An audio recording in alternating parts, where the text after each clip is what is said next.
मुल्क की इकोनॉमी की ग्रोथ ने अपना गियर शिफ्ट कर लिया है, जिसके बाद मईशत अब तेजी से बेहतरी की जानिब गामजन है। एक्सपोर्ट्स को हम बढ़ता हुआ देख रहे हैं। पाकिस्तान स्टॉक एक्सचेंज भी रोज रोज नए रिकॉर्ड्स बना रही है। महंगाई में कमी हुई है और रुपया मुस्तहकम हो रहा है। मुल्क की एक्सपोर्ट जनवरी 2025 में 3 अरब 63 करोड़ डॉलर से तजावुज कर गई हैं। जनवरी 2024 में रेमिटेंसेस 2 अरब 39 करोड़ डॉलर थी, जो इस साल जनवरी में 3 अरब डॉलर से बढ़ चुकी हैं। गाड़ियों की फरोख्त एक साल के मुकाबले में 61% बढ़कर 10,000 से 17,000 यूनिट्स तक पहुंच गई है। लेकिन मुल्क की इंपोर्ट्स और गवर्नमेंट के लोन्स का मुसलसल बढ़ना और रेवेन्यू में कमी, इसके साथ साथ एनर्जी प्रोडक्शन का घटना इस वक्त बड़े चैलेंजेस हैं जिससे निपटने की कोशिशें की जा रही हैं। इन कोशिशों के दौरान हुकूमत को एक बड़ी कामयाबी मिल गई है। हुकूमत फॉरेन इन्वेस्टर्स का मुल्क की इकोनॉमी पर एतमाद बहाल करवाने में कामयाब हो गई है। फॉरेन इन्वेस्टमेंट में मुसलसल इजाफा देखने को मिल रहा है।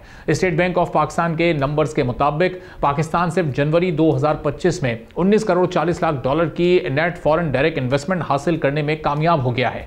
दिसंबर 2024 में एफडीआई 17 करोड़ डॉलर थी, जिसमें नुमाया इजाफा हुआ है। करंट फिस्कल ईयर के पहले 7 माह में एफडीआई 56% बढ़ चुकी है, 1 अरब 52 करोड़ डॉलर से जायद हो गई है, जबकि गुज़िश्ता माली साल के पहले 7 माह में एफडीआई का वॉल्यूम 97 करोड़ 60 लाख डॉलर रहा था। करंट फिस्कल ईयर के 7 माह के दौरान सबसे ज्यादा फॉरेन डायरेक्ट इन्वेस्टमेंट चाइना की जानिब से की गई है, जिसका वॉल्यूम 63 करोड़ 40 लाख डॉलर से जायद बनता है।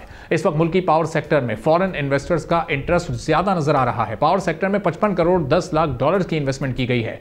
फाइनेंशियल बिजनेस सेक्टर में 353 मिलियन डॉलर, जबकि ऑयल एंड गैस सेक्टर में 166 मिलियन डॉलर से जायद की इन्वेस्टमेंट हुई है। हांगकांग की इन्वेस्टमेंट करंट फिस्कल ईयर में 14% बढ़कर 134 मिलियन डॉलर से जायद हो गई है। करंट फिस्कल ईयर के फर्स्ट सेमेस्टर के दौरान फॉरेन डायरेक्ट इन्वेस्टमेंट पर प्रॉफिट और डिविडेंड में के अखराज में 114% का बड़ा इजाफा हुआ है।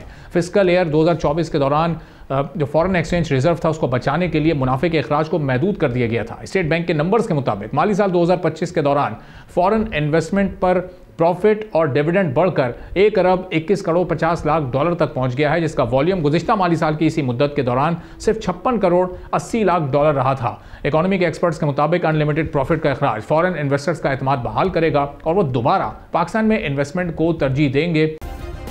सब्सक्राइब करें और बेल दबाएं ताकि कोई खबर रह न जाए।